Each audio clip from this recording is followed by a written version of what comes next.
नमस्कार।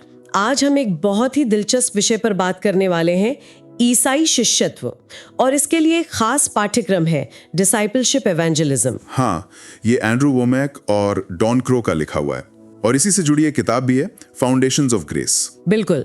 तो आज हम इन्हीं स्रोतों को थोड़ा गहराई से देखेंगे। ये कोर्स मतलब इसका मकसद क्या है? ये किसी विश्वासी को बिल्कुल शुरुआत से लेकर जाता है। हाँ, बुनियादी सिद्धांतों से फिर उन्हें रोजमर्रा की जिंदगी में कैसे इस्तेमाल करना है, और फिर दूसरों को भी शिष्य बनाना सिखाता है। सही।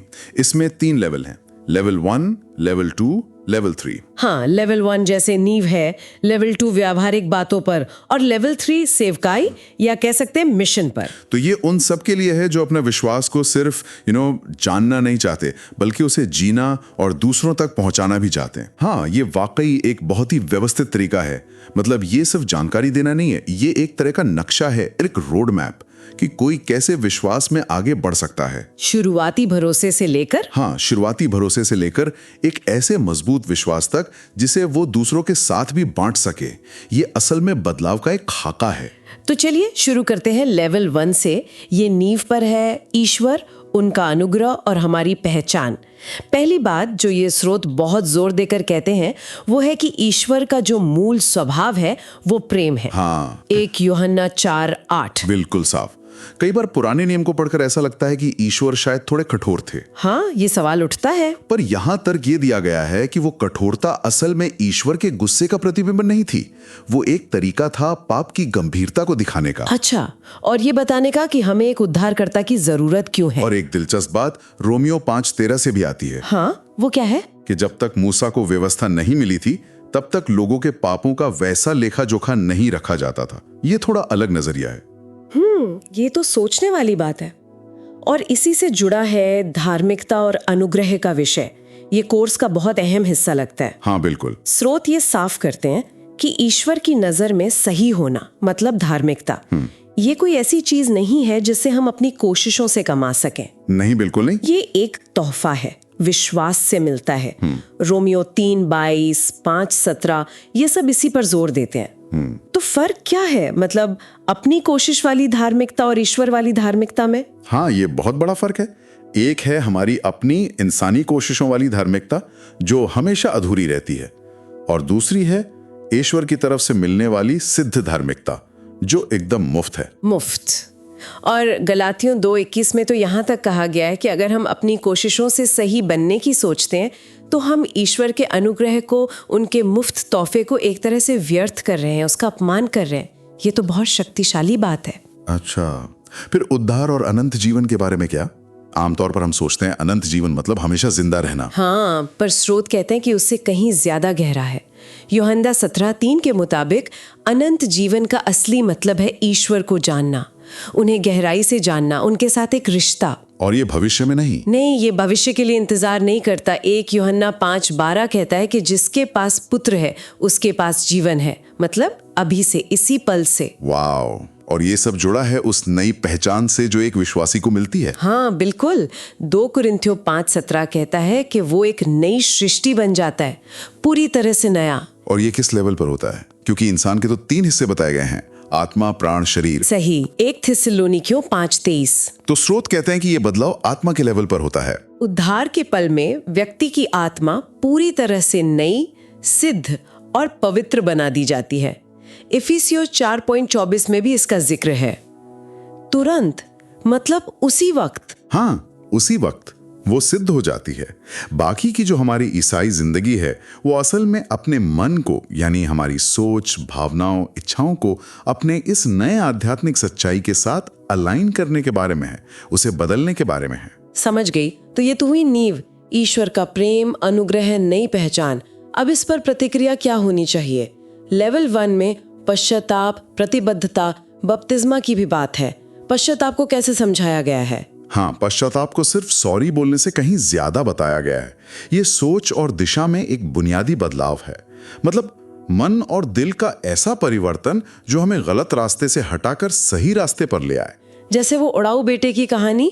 हाँ, लूका 15 वो इसका एक बेहतरीन उदाहरण है।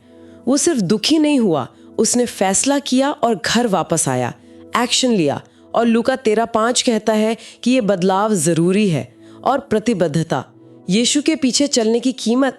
लूका 14:26 में वो जो बात है कि अपने परिवार और जान से भी घृणा करनी होगी, ये तो बहुत कठोर लगता है ना। ऊंचा, इतना अहम होना चाहिए कि दुनिया के बाकी सारे रिश्ते, यहां तक कि अपनी जान भी उसके सामने कमतर लगें, तुलना में वो घृणा जैसे लगें। अच्छा, मतलब प्राथमिकता की बात है, यीशु सबसे पहले। हाँ बिल्कुल, प्राथमिकता। ठीक है, अब पानी का बपतिस्मा, क्या इससे उद्धार के लिए जरूरी माना गया है? नहीं, स्रोत इस बारे में बहुत स्पष्ट हैं। प्रेरितों 10:43 जैसे वचन दिखाते हैं कि उद्धार सिर्फ विश्वास से मिलता है, लेकिन मरकुल 16:16 के आधार पर बपतिस्मा को एक जीवित विश्वास का आज्ञाकारी कदम माना गया है। यह दिखाता है कि व्यक्ति ने पश्चाताप किया है और यीशु पर विश्वास किया है। तो फिर शिशु बपतिस्मा का क्या?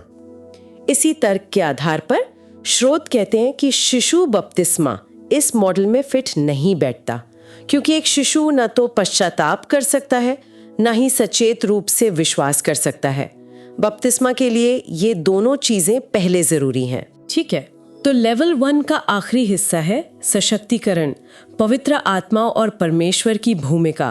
पवित्र आत्मा के बपतिस्मा के बारे में क्या कहते हैं? इसे अक्सर उद्धार पाने के बाद होने वाला एक अलग अनुभव बताया गया है। इसका मुख्य उद्देश्य विश्वासियों को सेवा और गवाही के लिए अलौकिक शक्ति देना है। जैसे प्रेरितों के काम में उदाहरण है? हाँ बिल्कुल, अध्याय 8 में समारिया के लोग या अध्याय 19 में इफिसुस के शिष्य। उन्हें उद्धार मिल चुका था, पर बाद में उन्हें पवित्र आत्मा का बपतिस्मा मिला, और यह अनुभव अक्सर अन्य भाषाओं में बोलने के चिन्ह के साथ आता है। अन्य भाषाओं में बोलना, इसके क्या फायदे बताए गए हैं? स्रोत 1 कुरिन्थियों 14 के आधार पर कुछ खास फायदे बताते हैं। पहला, यह आपकी आत्मा को प्रार्थना करने देता है, तब भी जब आपका दिमाग शायद समझ न पा रहा हो। दूसरा, यह बोलने वाले को आत्मिक रूप से मजबूत करता है। और तीसरा, इसके जरिए व्यक्ति सीधे परमेश्वर से रहस्यमयी बातें करता है। इसे व्यक्तिगत उन्नति का एक तरीका माना गया है। और परमेश्वर के वचन की शक्ति, इसे सिर्फ पढ़ने की किताब नहीं माना गया। नहीं, बिल्कुल नहीं। मरकुस 4 के आधार पर वचन को एक बीज की तरह बताया गया है, जिसमें अपने आप में जीवन और शक्ति है। बीज की तरह मतलब जब एक विश्वासी इस वचन रूपी बीज को अपने दिल में बोता है, यानी उस पर मनन करता है, गहराई से सोचता है, तो ये बीज अपने आप धीरे धीरे दिव्य जीवन पैदा करता है। जैसे बीज से पहले अंकुर निकलता है, फिर पौधा, फिर बाली। अच्छा, और साथ ही इफिसियों 6:17 इसे शैतान की ताकतों के खिलाफ आत्मा की तलवार कहता है। डॉन क्रो का वो अनुभव याद है? हाँ, वो लड़की वाला जिसमें उन्होंने सिर्फ वचन पढ़ा था। हाँ, फिलिपियों 2:8 से 11 पढ़ा और कहते हैं कि उस दुष्ट आत्मा को बहुत तकलीफ हुई। ये दिखाता है कि वचन में सिर्फ जानकारी नहीं, बल्कि क्रियाशील शक्ति है। वाओ! तो ये था लेवल 1, नींव, प्रतिक्रिया और सशक्तिकरण। अब इस बुनियाद पर रोजमर्रा की जिंदगी कैसे जीनी है, यहां लेवल 2 आता है ना, व्यावहारिक चाल। इसमें मन का नवीनीकरण एक बड़ा विषय है। हाँ, ये बहुत जरूरी है। रोमियो 12:2 और फिलिपियों 4:8 के आधार पर सिखाया जाता है कि असली बदलाव हमारे सोचने के तरीके को बदलने से आता है। वो गुलाबी हाथी वाला उदाहरण बड़ा मजेदार था। हाँ, अगर आपसे कहा जाए कि गुलाबी हाथी के बारे में मत सोचो, तो आप क्या सोचेंगे? गुलाबी हाथी। बिल्कुल, मतलब नकारात्मक विचारों से लड़ने या उन्हें दबाने से वो और हावी होते हैं। तो फिर करना क्या है? उन्हें बदलना है। अपनी सोच को जानबूझकर उन चीजों पर लगाना है जो अच्छी हैं, सच्ची हैं, आदरणीय हैं, तारीफ के लायक हैं। परमेश्वर के विचारों से अपनी सोच को भरना है। ये एक सक्रिय काम है। ये वाकई बहुत प्रैक्टिकल सलाह है। लेवल 2 में स्वार्थ पर काबू पाने की भी बात है। हाँ, और इसका सीधा कनेक्शन नीति वचन 13.10 से जोड़ा गया है कि झगड़े और बहस का सिर्फ एक ही कारण है, अभिमान, या कह लें स्वार्थ। तो समाधान है ईश्वर पर और दूसरों पर ध्यान देना। मत्ती 7:12 का वो सुनहरा नियम, जैसा हम चाहते हैं कि लोग हमारे साथ करें, वैसा ही हम उनके साथ करें। स्वार्थ की जगह सेवा और प्रेम। लेवल 2 में आध्यात्मिक अधिकार और संघर्ष की भी बात है। ये थोड़ा रहस्यमयी सा लगता है। हाँ, पर स्रोत इसे काफी साफ करते हैं। लूका 10:19, मत्ती 28:18 ये बताते हैं कि विश्वासियों को शैतान और उसकी बुरी ताकतों पर अधिकार दिया गया है। ये अधिकार आया कहां से? कहानी उत्पत्ति से शुरू होती है। परमेश्वर ने इंसान को धरती पर अधिकार दिया था। पाप करके इंसान ने वो अधिकार खो दिया जो एक तरह से शैतान के पास चला गया, लेकिन यीशु मसीह ने अपने काम से वो अधिकार वापस जीता। और अब वो उसे हमारे साथ बांटते हैं जो उन पर विश्वास करते हैं। इसीलिए याकूब 4.7 कहता है कि शैतान का सामना करो तो वो तुम्हारे पास से भागेगा। हमें डरने की नहीं, अधिकार इस्तेमाल करने की जरूरत है। बिल्कुल। और ये भी साफ किया गया है कि जीवन में जो बुरा होता है उसके लिए परमेश्वर जिम्मेदार नहीं है। इस पर बहुत जोर है। यूहन्ना 10:10 साफ कहता है, शैतान आता है चोरी करने, घात करने और नष्ट करने, जबकि यीशु आए हैं जीवन देने और बहुतायत का जीवन। परमेश्वर अच्छे हैं, मुश्किलें आ सकती हैं, पर उनका स्रोत परमेश्वर नहीं है। क्षमा करना। ये भी लेवल 2 का एक बड़ा हिस्सा है, बहुत बड़ा। मत्ती 18 में वो कहानी है ना, उस सेवक की जिसका मालिक ने बड़ा कर्ज माफ कर दिया। पर उसने अपने साथी का छोटा सा कर्ज माफ नहीं किया। बिल्कुल, संदेश साफ है। हमें परमेश्वर से इतनी बड़ी माफी मिली है तो हमें भी दूसरों को माफ करना चाहिए। और स्रोत चेतावनी देते हैं कि माफ न करने के गंभीर आध्यात्मिक परिणाम हो सकते हैं। ये हमारी अपनी उन्नति में रुकावट डाल सकता है। रिश्तों की भी बात हुई है, शादी और कलीसिया। इफिसियों 5 में शादी को मसीह और कलीसिया के रिश्ते के मॉडल के तौर पर दिखाया गया है। आपसी प्रेम, सम्मान, ये सब। तीतुस 2.4 में तो ये भी लिखा है कि प्रेम सिखाया जा सकता है। अच्छा।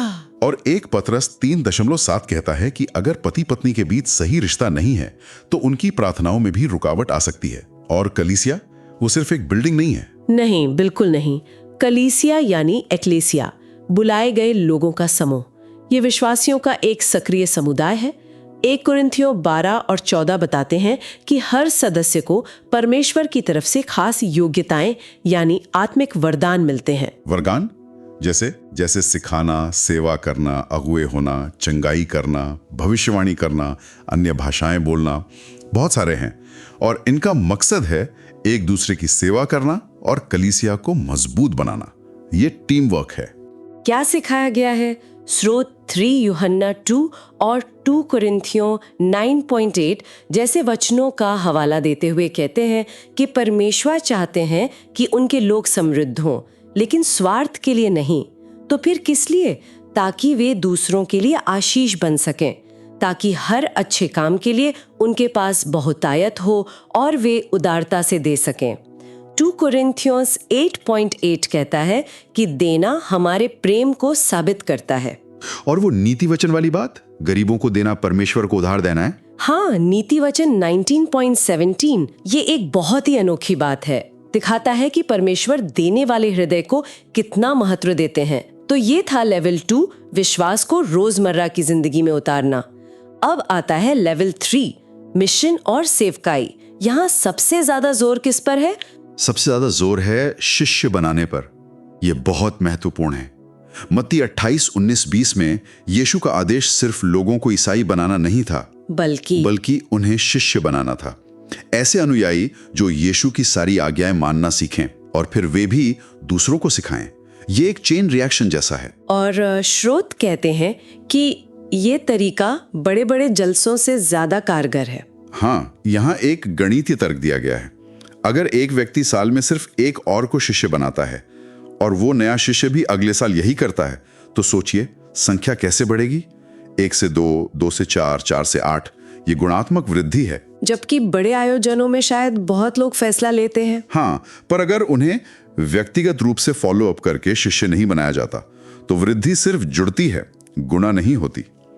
लंबी अवधि में एक एक करके शिष्य बनाना कहीं ज्यादा शक्तिशाली हो सकता है। ये सोचने का एक बिल्कुल अलग तरीका है। और ये शिष्य बनाने का काम होता कैसे है? क्या इसमें उन आत्मिक वरदानों का रोल है जो लेवल 2 में बताए थे? बिल्कुल। 1 पतरस 4:11, 1 कुरिन्थियों 12, ये सब बताते हैं कि हर विश्वासी को पवित्र आत्मा से कोई ना कोई खास क्षमता मिलती है। सिखाना, मदद करना, चंगाई, भविष्यवाणी, प्रशासन, इनका मकसद क्या है? दूसरों की सेवा करना। और मरकुस 16:20 के अनुसार इन वरदानों और चिन्हों का एक मकसद परमेश्वर के वचन की सच्चाई को साबित करना भी है, ताकि लोग मसीह की ओर आकर्षित हों। ये सेवकाई के औजार हैं, कह सकते हैं। और अपनी कहानी बताना, व्यक्तिगत गवाही।